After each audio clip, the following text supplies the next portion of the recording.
Have you ever wondered why the sky is so blue, or why the moon size changes every night, or why the shadows of ours changes in sizes, and how the teeny seeds grow into a big plant? If yes, then you have already started exploring something, which is the wonderful world of science. Because all of this happens because of one magical thing, that is science. Hello, bright minds. I am Sarika Bhushan, and I am very happy to be with you all today with a very interesting topic. I hope that the topic is very much clear with respect to the starting lines. So, let me introduce my today's topic, which is the wonderful world of science and its diversity in living world. So, let's continue with the topic with the question: is life present everywhere? Look around, see carefully. Yes, life is present everywhere. On land, under the sea, in the air, and even in the soil. Life is present everywhere. From big elephant to small creatures like ants. Everything that breathe, grow, reproduce, move is a living being. Do you know how many living species scientists have found?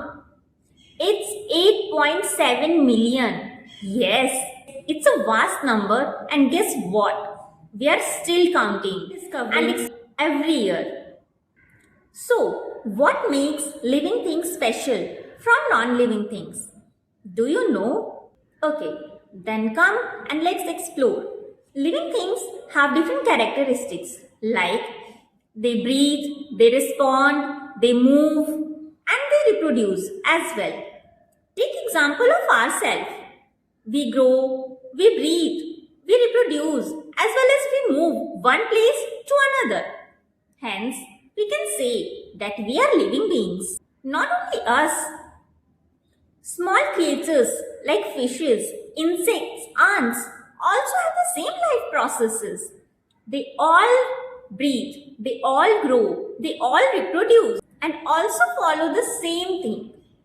At the same time, non-living things cannot breathe, cannot move. They don't reproduce. They don't respond to anything. Hence, they have no life. For example, pen, pencil, mobile. They don't respond.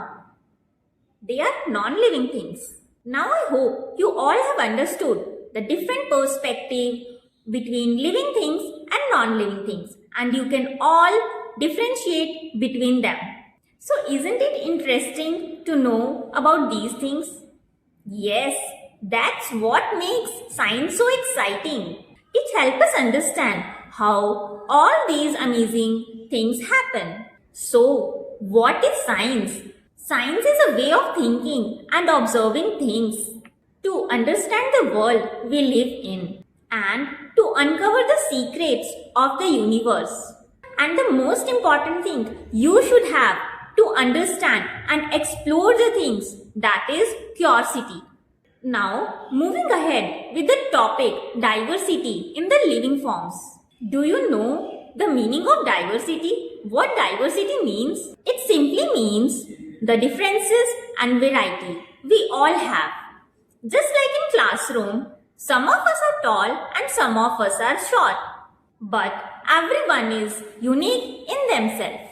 In the same way, living things also show differences in shapes, size, and color. By keeping today's topic simple, we will classify living things into two, plants and animals.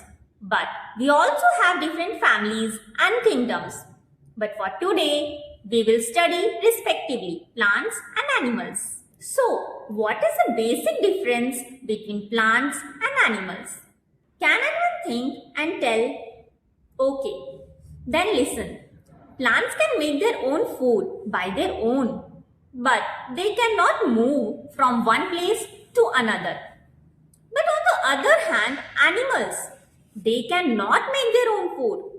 They depend on plants for food.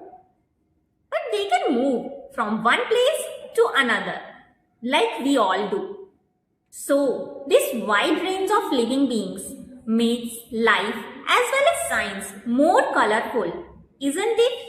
Now imagine if our world has only one tree, only one flower, only one bird, and everything will be of same kind. How boring would that be, isn't it?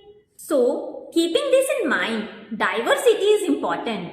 Since each and everything has a role, specific role like plants gives us oxygen, animals helps in pollination and so on.